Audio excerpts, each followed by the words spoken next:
semua Bapak Ibu guru SMP Negeri 1 Tebing Tinggi Barat yang hebat.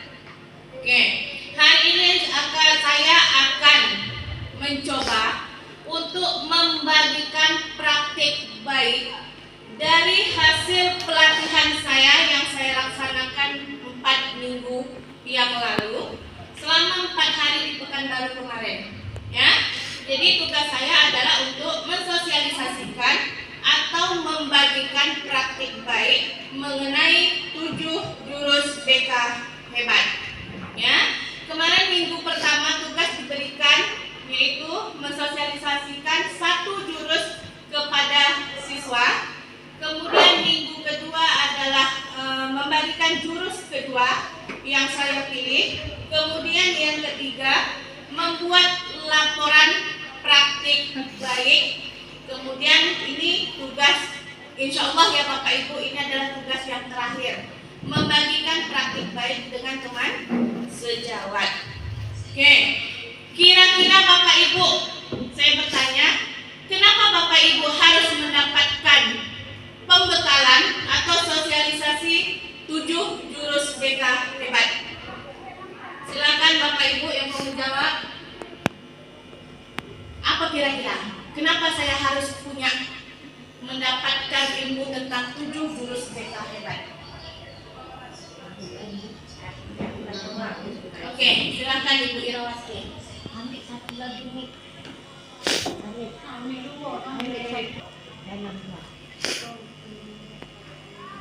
Terima kasih kepada Ibu Ipi. Baiklah, ini menurut pendapat saya ya Bu, karena sebagai guru untuk membimbing seorang anak tidak sepenuhnya dilakukan oleh guru BK saja, tetapi menjadi tugas dan tanggung jawab juga bagi guru-guru mata pelajaran yang ada di suatu satuan pendidikan. Sehingga kami perlu mengetahui apa saja yang harus kami lakukan menurut materi-materi yang sudah Ibu Ipi sampaikan, sehingga tidak terjadi lagi nanti kesalahan-kesalahan dalam membimbing anak pada saat misalnya melakukan kesalahan ataupun membimbing anak pada anak yang memiliki berkebutuhan khusus. Jadi itu menurut saya, sehingga guru perlu tahu juga bagaimana jurus guru hebat untuk bimbingan konseling. Terima kasih. Assalamualaikum warahmatullahi wabarakatuh. Waalaikumsalam. Oke, terima kasih sama Bu Ira sudah menjawab Bu ya. Nah, jadi benar, kolaborasi antara guru BK dan guru bidang studi serta keluarga besar yang ada di sekolah itu sangat diperlukan. Kenapa Bapak Ibu? Karena sekarang kan masalah anak semakin kompleks, ya kan, dan semakin komplit. Jadi harus ada kerjasama untuk membentuk karakter pribadi yang lebih kuat dan lebih bermanfaat. Oke. Jadi Bapak Ibu, sebelum saya lanjut di 7 jurus BK hebat, sekarang saya mau ngajak Bapak Ibu untuk ice breaking dulu, ya, biar tak ngantuk, biar semangat. Oke, silakan Bapak Ibu untuk berdiri, minta ice breaking dulu ya. Oke.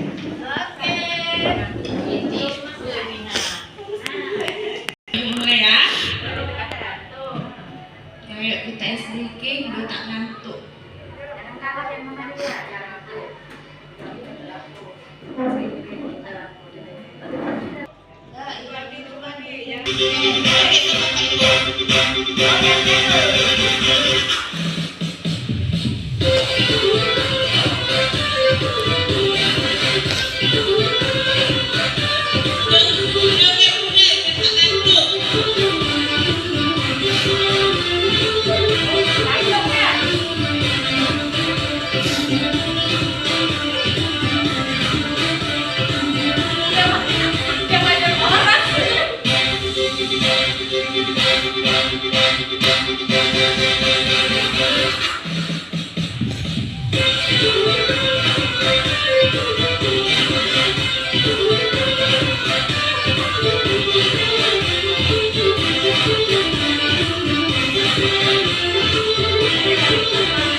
Kemudian nih, apa bekal tambahan untuk memperkuat semua guru dapat melakukan bimbingan dan konseling yang tepat agar membuat murid menjadi kuat dan hebat. Ini Bapak Ibu.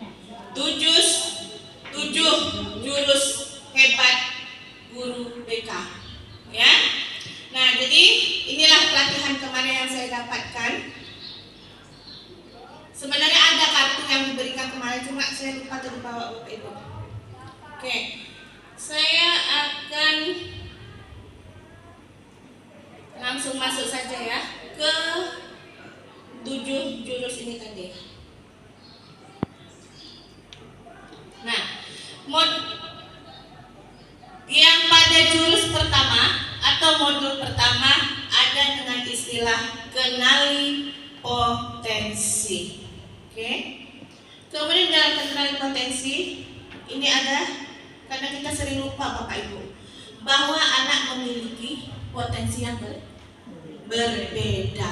Karena kita suka memaksa ke anak. Benar nggak Bapak Ibu? Iya kan? Anak yang tak suka menari, kita paksa untuk menari. Anak yang tidak suka membaca, kita paksa untuk membaca. Karena potensi-potensi ini yang kurang kita pahami. Nah, makanya di dalam 7 jurus BK hebat ini salah satunya adalah mengenali potensi. Gimana caranya Bapak Ibu untuk mengenali potensi belajar anak? Belajar dulu kita terapkan. Nah, nanti Bapak Ibu bisa mencoba ya. Mencoba nanti buka aplikasi. Kalau seandainya Bapak Ibu masuk di dalam kelas, Bapak ingin melihat, Ibu ingin melihat potensi anak didik kita seperti apa. Ya, gaya belajar apa yang bisa mereka miliki, gaya belajar apa yang mereka inginkan. Nanti Bapak Ibu bisa diterapkan. Coba nanti buka aplikasi pada akun pintar. Ya, di aplikasi akun pintar itu ada 3 sesi pertanyaan Bapak Ibu mengenai pribadi dan cara belajar mereka. Ya, nanti di situ bisa dilihat potensi anak kita belajar. Ya, kemampuan belajar itu ada 3 ya Bapak Ibu. Ada kinestetik, ada kemampuan visual, dan ada apa satu lagi Bapak Ibu? Visual, kinestetik, dan audio visual. Nah, nanti kalau Bapak Ibu nanti membuka aplikasi Aku Pintar itu nanti kelihatan Bapak Ibu.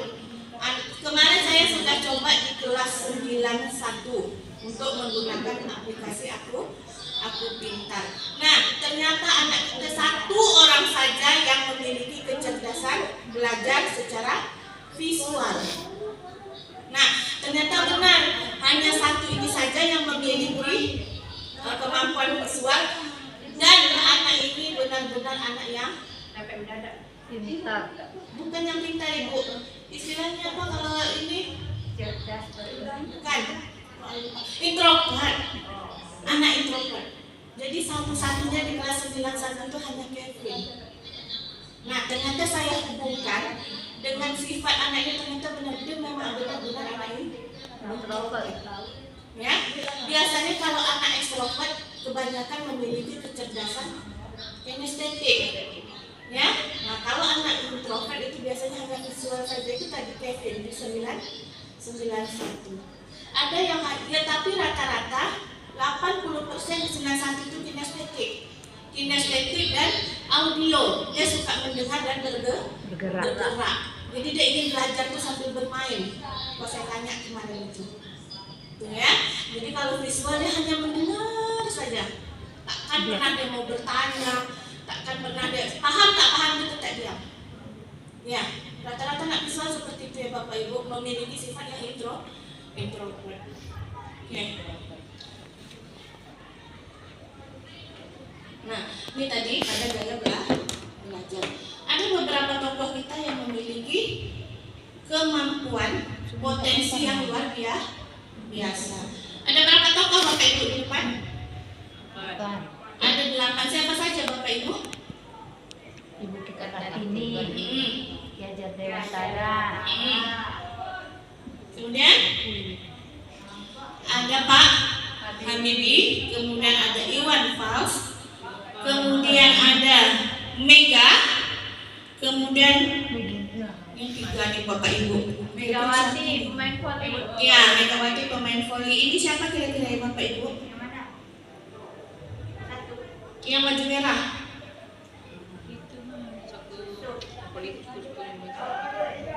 Politikus. Hah?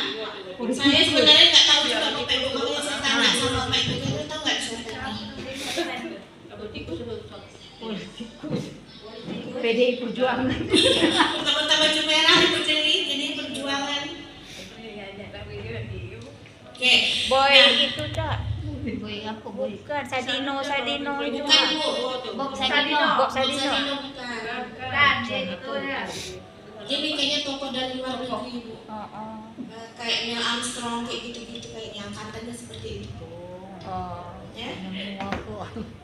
Jadi mereka 8 tokoh yang ada di gambar kita ini memiliki potensi di luar dari 3 potensi yang dimiliki oleh orang pada umumnya. Ya, ada potensi interpersonal, ada logikal matematikal, kemudian linguistik verbal, visual spesial, kemudian naturalistik. Jadi kalau macam Iwan Fals dan Mega masih dimiliki oleh kita kebanyakan manusia yang ada, yaitu 3 tadi. Kemudian masuk kepada modul kedua, yaitu kelola emosi. Nah Bapak Ibu, pada modul kelola emosi saya akan mengajak Ibu Bapak untuk bermain. Boleh ya Bapak Ibu? Boleh. Oke. Baik, saya akan membagikan 1 orang 1.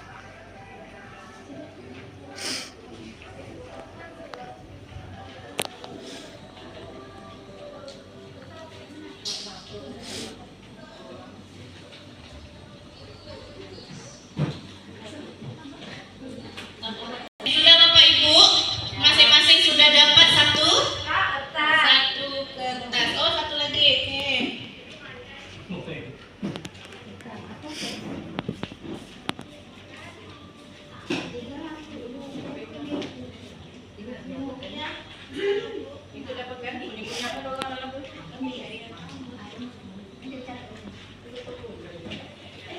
Nah, masing-masing Bapak Ibu sudah dapat 1 kertas ya. Pak Arif sudah dapat kertas? Arif. Udah dapat kertas? Oke. Nah, kita akan bermain pengelolaan emosi melalui selembar kertas. Nanti begini ya instruksinya Bapak Ibu. Saya akan membacakan sebuah cerita, ya, sebuah cerita yang kemungkinan kita sebagai guru pernah mengalami cerita tersebut. Kemudian nanti begini, saya minta Bapak Ibu untuk merespon cerita yang saya bacakan, ya. Jadi nanti saya membacakan sebuah cerita, kemudian Bapak Ibu merespon cerita saya. Kemudian nanti emosi apa yang Bapak Ibu rasakan di diri Bapak Ibu. Nah, nanti apabila Bapak Ibu merasa senang dengan cerita saya, silakan Bapak Ibu elus sayang-sayang kertas yang sudah saya berikan. Nah, nanti kalau seandainya Bapak Ibu memiliki emosi yang kurang baik, maksudnya dalam arti mungkin marah, emosi yang tidak baik, silakan Bapak Ibu boleh meremukkan kertas. Dan apabila Bapak Ibu kesal, marah, silakan dirobek saja kertasnya, boleh ya Bapak Ibu. Jadi nanti saya bacakan cerita, Bapak Ibu tolong tuangkan emosinya. Tolong jangan terpesona dengan saya baca cerita ya Bapak Ibu. Jadi masuk ke dalam ceritanya, ya. Oke. Jangan terpesona sama saya.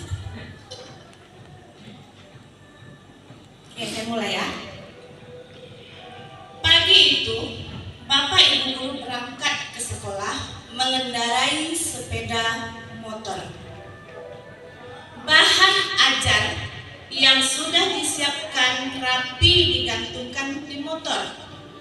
Namun beberapa meter sebelum sampai sekolah, motor mendadak mogok karena kehabisan bensin.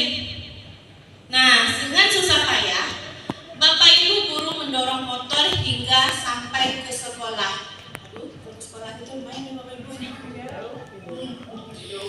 Sampailah Bapak Ibu di kelas.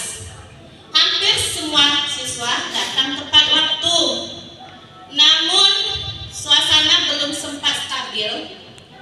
Andi, siswa, terlambat masuk ke dalam kelas.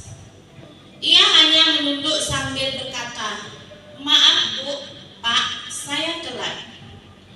Nah, pelajaran pun dimulai. Namun saat akan menggunakan bahan ajar yang sudah disiapkan, Bapak Ibu guru tersadar bahwa bahan tersebut tidak ada. Dicari ke sana kemari, tapi tetap tidak ditemukan.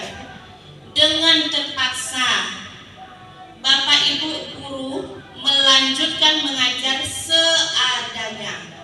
Bayangan aktivitas mengajar yang seru seketika bubar. Nah, di tengah pelajaran, saat Bapak Ibu mengajar, Andi tidak terlihat memberikan perhatiannya. Dia menunduk di bangkunya. Saat didekati, ternyata Andi sedang terlelap ketiduran. Ya. Tak lama kemudian, ada seorang bapak mengetuk pintu kelas. Bapak Ibu membukakan pintu dan menghampirinya. Bapak itu berkata, "Maaf Pak, Bu, saya pamannya Andi. Sebetulnya Andi sudah 3 hari di rumah sakit karena menunggu ayahnya yang sedang sakit. Meski kurang tidur, tapi Andi maksa selalu ingin ke sekolah karena tidak mau ketinggalan pelajaran.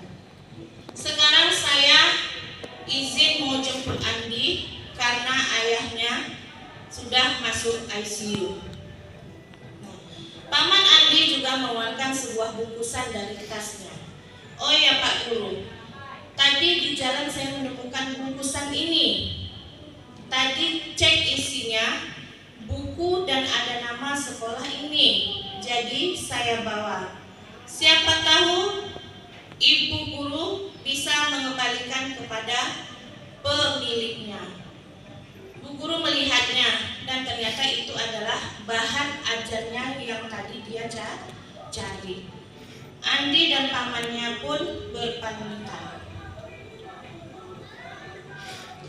Bapak Ibu kembali di kelas dengan bahan ajar yang kembali di tangan. Bapak Ibu guru melanjutkan pelajaran dengan semangat, menggunakan bahan yang telah disiapkan. Pelajaran pun berjalan dengan penuh kegembiraan. Oke, ceritanya sudah selesai. Kira-kira gimana Bapak Ibu? Lurus saja. Kenapa Bapak Ibu? Tidak ada emosi yang dirasakan di dalam cerita. Minta pendapatnya dari Ibu Saratiya, kira-kira gimana ceritanya? Jadi dari cerita yang Ibu bacakan tadi, pertama memang emosi kita mungkin meningkat atau marah. Karena apa? Karena kondisi Honda kita yang bocor dan kita mendorong sampai ke sekolah. Kalau kita bayangkan berapa kilometer mungkin kita mendorong Honda, tentu emosi kita itu udah tidak stabil lagi. Selanjutnya di dalam kelas, ya, dengan suasana kelas yang belum begitu kondusif, ditambah lagi ketika kita mau mengajarkan materi, bahan ajar kita tertinggal membuat emosi kita lebih tidak terkendali lagi. Tetapi selanjutnya ya, karena kelas sudah bisa kita kondisikan, kita mengajar dengan apa yang ada, dengan kemampuan kita yang ada. Selanjutnya ada anak yang terlambat, ini juga membuat emosi kita mungkin belum stabil. Tetapi dengan adanya ketukan pintu dari Paman Andi dan alasan-alasan yang dikemukakan oleh Paman Andi, sehingga membuat emosi kita yang tidak stabil itu makin lama makin merendah, makin lama bisa kita kondisikan emosi itu dengan alasan-alasan tertentu, dan ditambah lagi bahan ajar yang tertinggal tadi dapat dikembalikan oleh Paman Andi. Jadi emosi yang saya rasakan kembali normal seperti biasa. Itu mungkin menurut pendapat saya.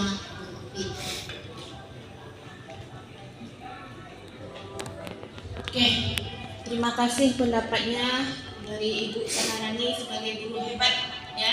Kalau di pengawas kita kan tak boleh bilang hebat ya. Tapi ternyata kita guru-guru hebat loh Bapak Ibu. Selagi bisa kita mengajarkan anak, kita hebat. Ya. Jadi sebelum saya lanjutkan, silakan Bapak Ibu saya minta untuk menonton sedikit video mengenai kenali jenis emosi.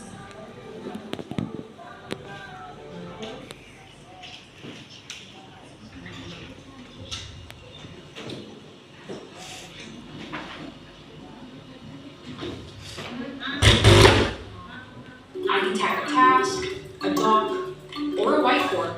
Sebagai mahasiswa baru, Dudi masih menikmati suasana baru. Di hari yang indah, pagi yang cerah, Dudi jalan ke kampus dengan sumringah. Tiba-tiba ada motor lewat genangan air dan menciprat Dudi. Pagi yang cerah jadi penuh amarah.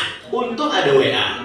Mama baru transfer uang bulanan. Biar basah, saldo bertambah. Dudi buka sosmed sekalian. Baca postingan nyinyirin tim sepak bolanya yang keok. Sebagai penggemar setia, ia wajib komen.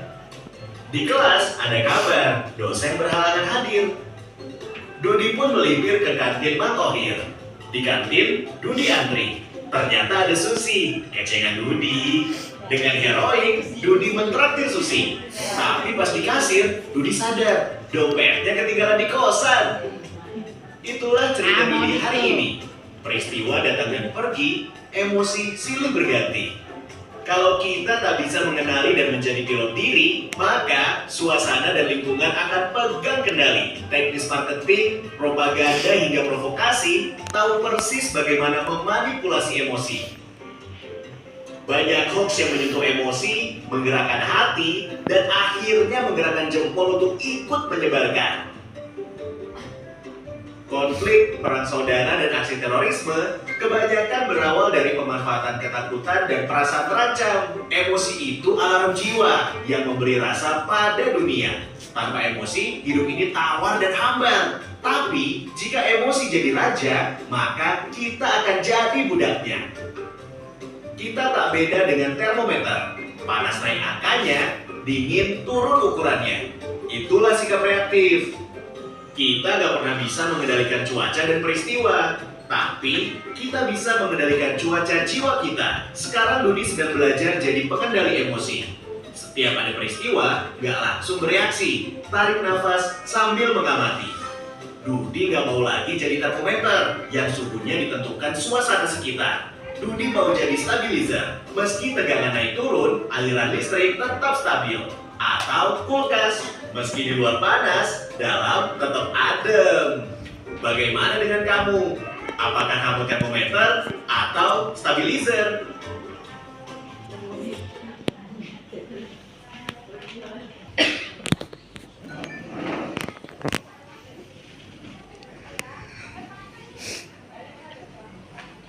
Oke, nonton videonya.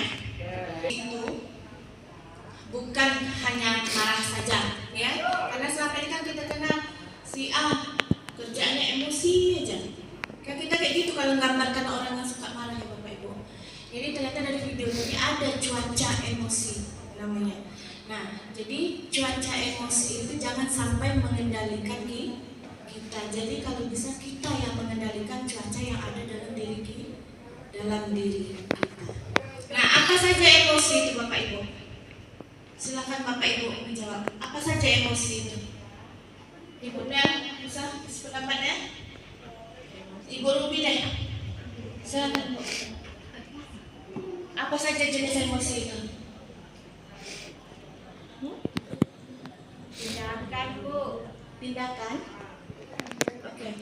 Pendapat Ibu Ira tindakan. Yang lain? Yang tahu emosi itu Ibu? Itu apa ya Bapak Ibu? Gambaran perasaan. Ya, gambaran perasaan. Jadi senang itu emosi, bahagia itu emosi, sedih, marah itu semua adalah emosi. Nah, kira-kira kalau Bapak Ibu disuruh memilih, Bapak Ibu memilih jadi termometer atau stabilizer? Memilih sebagai stabilizer. Alasannya apa Ibu Sri? Boleh dikasih tahu alasannya kenapa Ibu mau jadi stabilizer?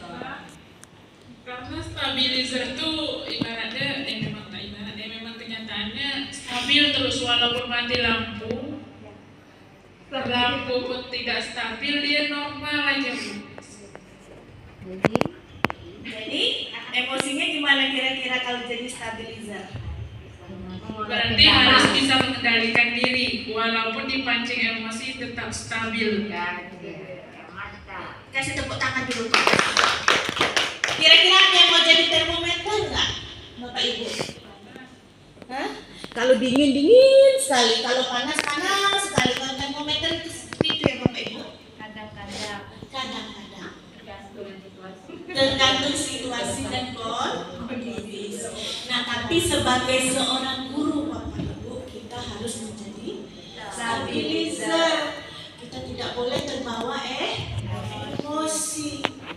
Kadang-kadang kita gitu ya Bapak Ibu, kalau ada anak yang suka memancing kemarahan, jadi emosi jelek kita keluar, ya, karena kita suka terpancing. Jadi termometer Bu, tensi kita tinggi, ya kan?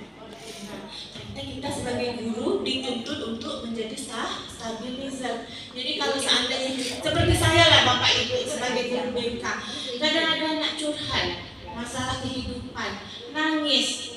Tanpa saya sadari pun saya kan ikut nangis. Ada kemarin anak curhat masalah keluarga, itu dia menangis betul-betul. Saya ikut menangis Bapak Ibu. Sebenarnya saya tidak boleh melakukan hal tersebut, ya, karena berarti saya belum bisa mengendalikan emosi. Sebenarnya gini loh, kita tuh pengen menunjukkan empati, boleh Bapak Ibu, tapi tidak terlalu ikut suasana. Jadi empati kita jangan terlalu ditunjukkan, ya. Nah, itu jadi kita sebagai guru betul-betul dituntut untuk mengelola emosi. Nah, kita masuk jurus ketiga, yaitu tumbuhkan resiliensi. Nah, resiliensi atau adalah daya letting. Kemampuan seseorang untuk bangkit kembali dan pulih dari kesulitan, stres atau trauma yang dialami dalam hidup ini adalah kemampuan untuk beradaptasi, bertahan, dan bahkan tumbuh lebih kuat setelah menghadapi tantangan. Kira-kira Bapak Ibu siapa yang pernah mengalami yang namanya resiliensi atau daya letting? Bapak Ibu jatuh nih, terus punya semangat untuk kembali lagi. Apa kira-kira? Siapa yang kira-kira yang pernah mengalami hal tersebut? Pernah terpuruk Bapak Ibu? Pernah dalam keadaan buruk Bapak Ibu? Pernah lah ya, kita manusia ya Bapak Ibu. Kira-kira apa penyemangat kita sehingga kita bisa bangkit, kita punya daya letting, kita punya resiliensi dalam diri kita? Kira-kira apa Bapak Ibu? Ibu Sinta, silakan pendapatnya. Aku resiliensi membangkitkan perasaan yang kita bagus. Ada pengalaman ya? Baiklah, kalau berupaya untuk membangkitkan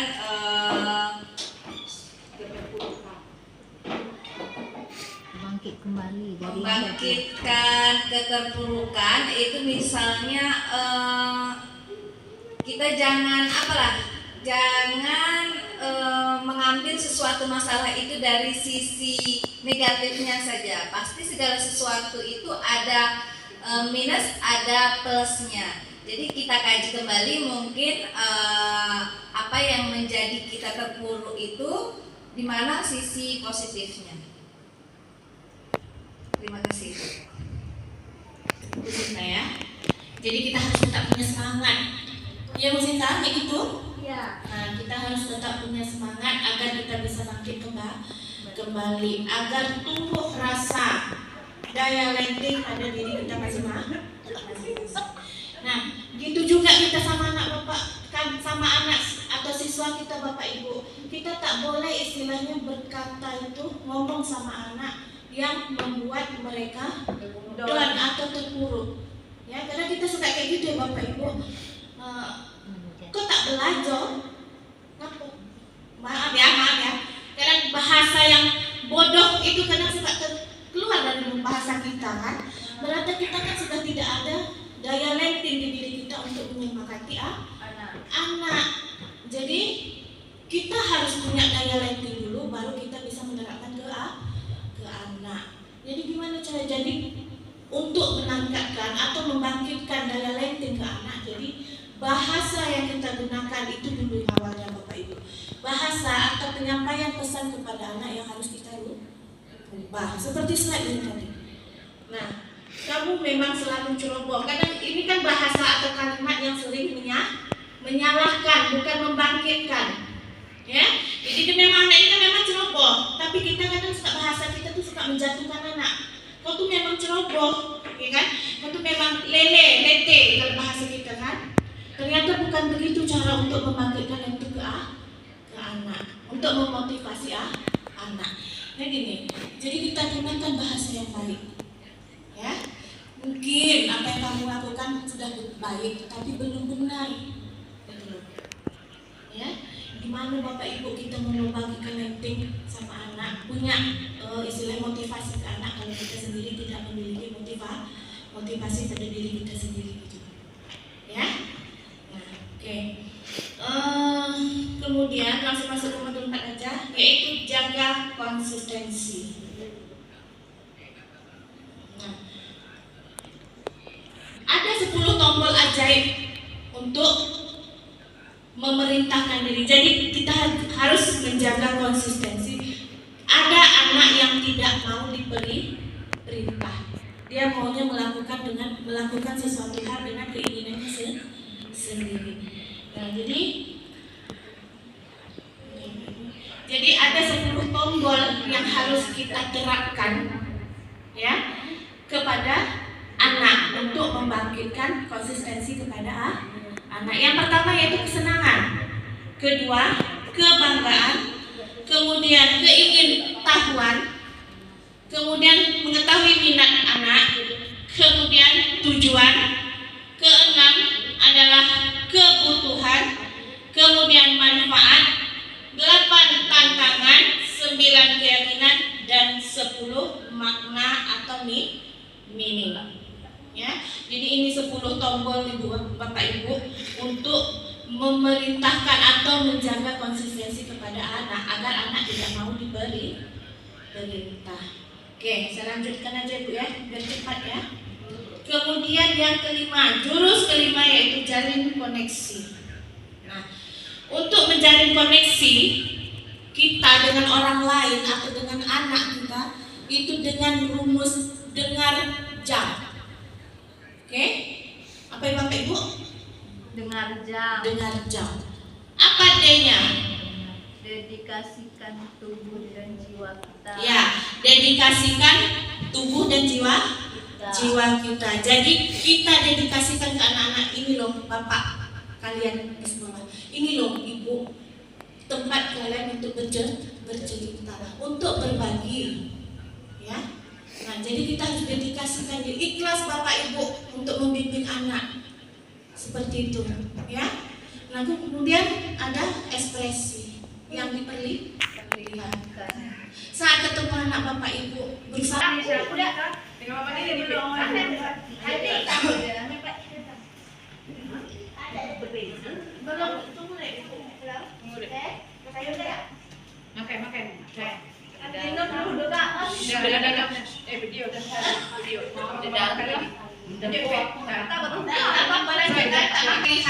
Jadi bapak ibu saat ketemu anak coba istilahnya apa ya?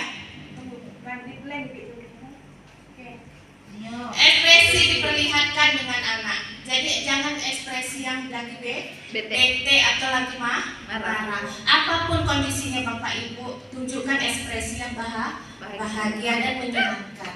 Oke. Kemudian yang ketiga, netralkan posisi. Ya, netralkan posisi dalam arti kita dengan siswa, anggap kita dengan anak. Jangan anggap mereka tinggal peserta didik yang harus saya intimidasi, misalnya harus saya beritahu seperti ini. Jangan seperti itu bapak ibu. Ya, jadi netralkan suasana kita, netralkan posisi kita dengan anak. Buat anak nyaman dengan kita, buat anak nyaman untuk bercerita, buat anak nyaman aman untuk bertanya tugas-tugas biasa seperti kita ya bapak ibu. Kemudian hilangkan gangguan atau gangguan hilangkan. Ya, jadi usahakan interaksi dengan siswa itu dalam keadaan yang nyaman dan aman. Jadi gangguan-gangguan di luar dari ekspektasi kita sama siswa itu dihilangkan bapak ibu. Ya. Kemudian amati isi pembicaraan. Nah, pembicaraan boleh secara pribadi tapi tidak ke hal-hal yang negatif. Ya, boleh kita amati isi pembicaraan. Okay. Amati isi pembicaraan. Positif, pembicaraan yang positif kita jalankan sama anak. Jangan mencampuri urusan anak terlalu jauh, kecuali anak yang memang punya keinginan menceritakan situasi dan kondisinya, lingkungannya, baik maupun keluarganya. Oke. Kemudian respon bapak ibu. Ini kadang terus terang ya, kadang saya dalam keadaan capek suka loh nggak merespon sama anak. Bu, nak curhat, nantilah ibu lagi banyak kerja. Sering nggak kayak gitu kan? Anak pernah saya ngalami seperti itu bapak ibu. Saat anak ingin cerita, mungkin disitulah saat dia nyaman pengen ketemu sama kita, tapi kita nggak pernah merespon dengan baik. Ya, jadi kadang hal yang seperti itu yang bisa menghilangkan kepercayaan anak kepada kita. Oke, kemudian yang terakhir yang jamnya yaitu jangan dipotong. Saat anak cerita, dia udah selesai cerita dulu bapak ibu, dengarkan aja dia cerita. Nanti kalau sudah selesai, dia nak menangis, suruh dia menangis. Kalau dia nak ketawa, suruh dia ketawa. Dia diselesaikan dulu unek-unek di hati dia. Biar dia selesaikan dulu pertanyaan-pertanyaannya yang dia butuhkan dari kita, yang membutuhkan jawaban dari kita. Nanti sudah selesai kita tanya, udah nak, udah ceritanya, udah. Nah, disitulah nanti kita baru memberikan jawaban. Ya, karena biasanya gini bapak ibu. Kalau dia sedang cerita atau berbicara kita potong, itu bakal tidak akan tidak akan sejalan apa yang dia beli dan yang kita kasih gitu. Ya, itu. Nah, jadi jalin koneksi seperti itu ya bapak ibu. Yang kelima yaitu jalin koneksi. Nah, jalin koneksi ini boleh sama siapa saja bapak ibu. Ya, apalagi berkaitan dengan siswa. Kita boleh jalin koneksi dengan orang luar dari warga sekolah. Siapa kira-kira bapak ibu koneksi kita di sekolah ini?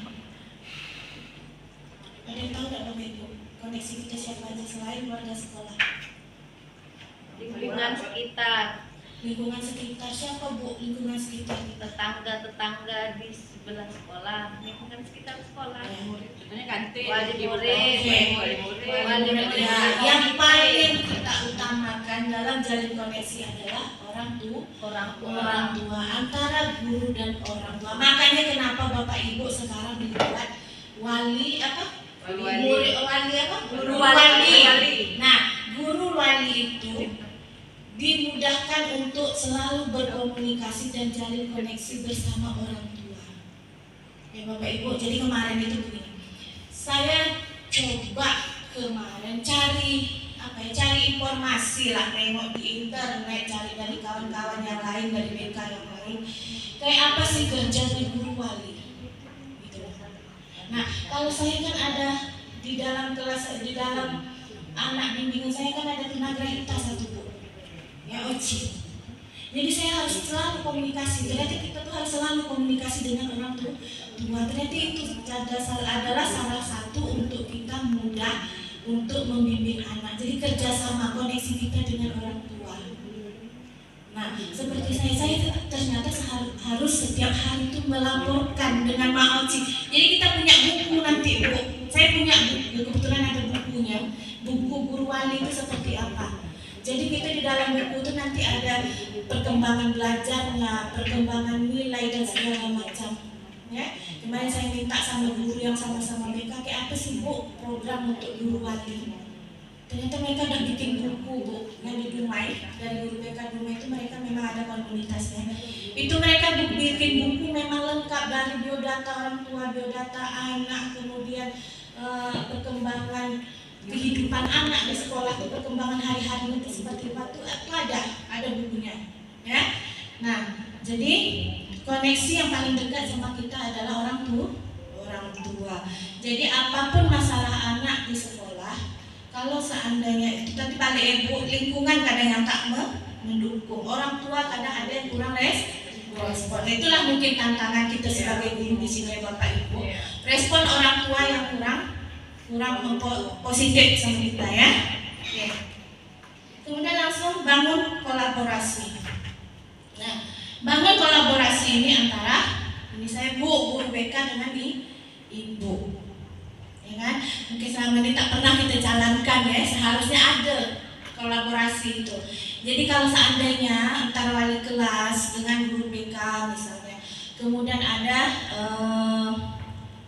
guru BK dan guru bidang studi, itu harus melakukan kolaborasi. Jadi kan yang banyak tahu Bapak Ibu yang masuk di dalam kelas mengasih pelajaran anak ini seperti apa sih, anak ini seperti apa sih.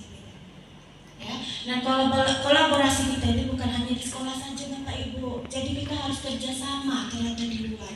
Makanya kemarin waktu pelatihan saya tuh yang ikut pelatihan itu guru BK, kemudian psikolog sama guru SLB. Nah kita kan punya anak yang tunagrahita kan Bapak Ibu, lambat menangkap untuk pembelajaran dan tidak bisa membaca dan segala macam. Itu termasuk tunagrahita yang ringan Bapak Ibu. Jadi ternyata kita ada kolaborasi dengan guru SLB. Nah, kalau di BK tuh kemarin kayak gitu Bu. Jadi kolaborasi guru BK tuh selain dengan wali kelas dan dengan bidang studi dan kepala sekolah, berkolaborasi dengan psikologi. Nah, kemudian berkolaborasi dengan guru SLB. Karena kita kan di sekolah ini memang mungkin kita belum dapat yang namanya sekolah inklusi. Tapi anak-anak inklusi ada kan Bapak Ibu. Nah, jadi kayak gitu ya Bu. Jadi jalin kolaborasi. Jadi nanti Bapak Ibu silakan yang misalnya nanti dalam pelajaran anak yang begini. Ya alhamdulillah sih memang selama ini sudah dijalankan. Mungkin saya aja yang mungkin kurang respon Bapak Ibu.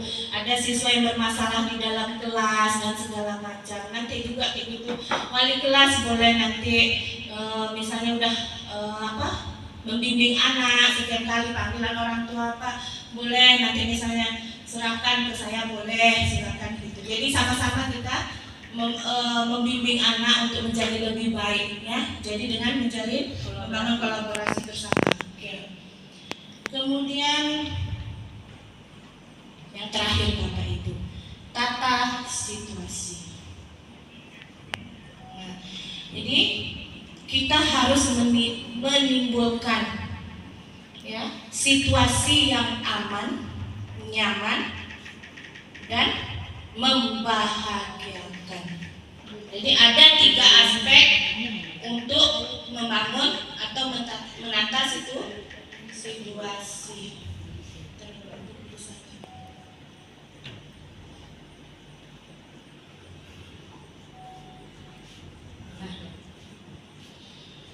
Lingkungan yang aman yaitu aman dari kekerasan, kemudian aman dari bencana, dan aman di ranah online. Ya. Jadi kalau seandainya kita mengizinkan anak, ini ranah online ya Bapak Ibu, kalau kita mengizinkan anak untuk membawa gadget, handphone atau HP, kita harus memastikan bahwa apa yang di googling anak itu adalah sesuatu hal yang positif. Kita kadang suruh bawa anak HP kan Bapak Ibu, kita anak belajar menggunakan handphone. Nah, tapi kita berada di depan, kita tak pernah tahu anak ini di belakang ngapain sih Bapak Ibu, gitu loh. Apa yang di googlingnya, apa yang di scrollnya, gitu ya kan? Kita nggak pernah tahu. Jadi kita harus menciptakan bagaimana secara yang positif itu tadi.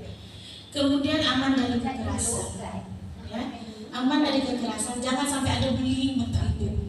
Kekerasan ini macam-macam ya. Kemarin kita sudah pernah mengadakan kokurikuler project ya untuk bullying.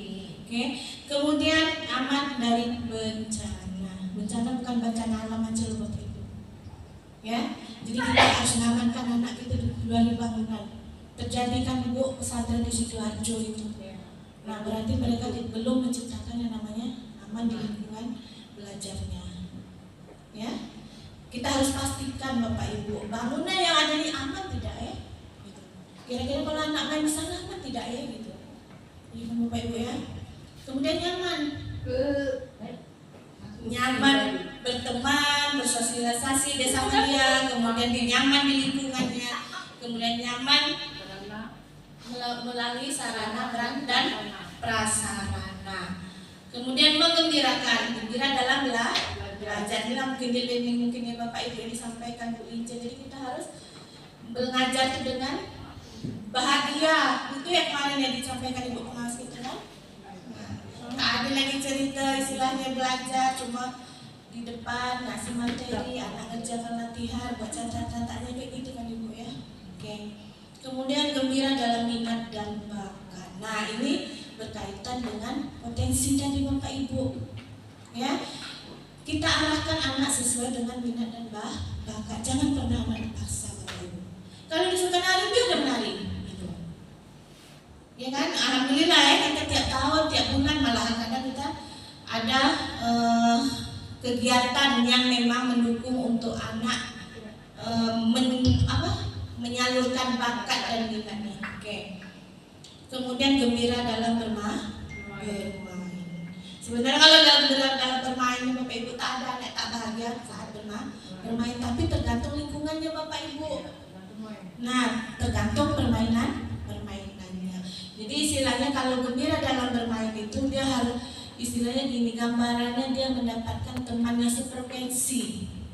Ya kan? Kadang anak-anak kalau tak sefrekuensi, tak nyambung, tak sedap, tak istilahnya tak bahagia, tak gembira. Jadi seperti itu Bapak Ibu. Oke Bapak Ibu semuanya. Saya sudah 7 jurus BK-nya sudah saya realisasikan. Sampai sini ada pertanyaan tidak Bapak Ibu? Kira-kira dari 7 jurus tadi.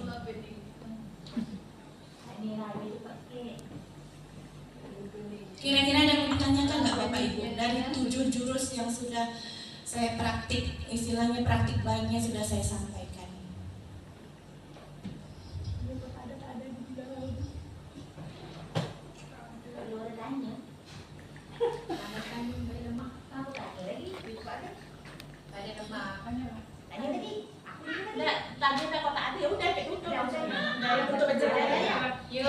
Tidak ada pertanyaan ya Bapak Ibu? Oke. Kalau berarti kalau sudah tidak ada pertanyaan, kemungkinan sosialisasi hari ini saya cukupkan sampai di sini aja Bapak Ibu. Terima kasih atas waktu dan kesempatannya. Ya Bapak Ibu, semoga mendapatkan ilmu dari praktik baik yang saya lakukan hari ini. Maka dengan akhirnya Pak dengan yang berakhir. Baiklah Bapak Ibu, jika tidak ada pertanyaan, jika Bapak Ibu tidak ada pertanyaan, maka sosialisasi 7 jurus BK ini saya sampaikan di sini dulu dan saya akhiri dengan wabillahi taufiq wal hidayah. Wassalamualaikum warahmatullahi wabarakatuh. Waalaikumsalam warahmatullahi wabarakatuh. Salam kebajikan, salam kebajikan. Salam kebajikan. Mari kita makan.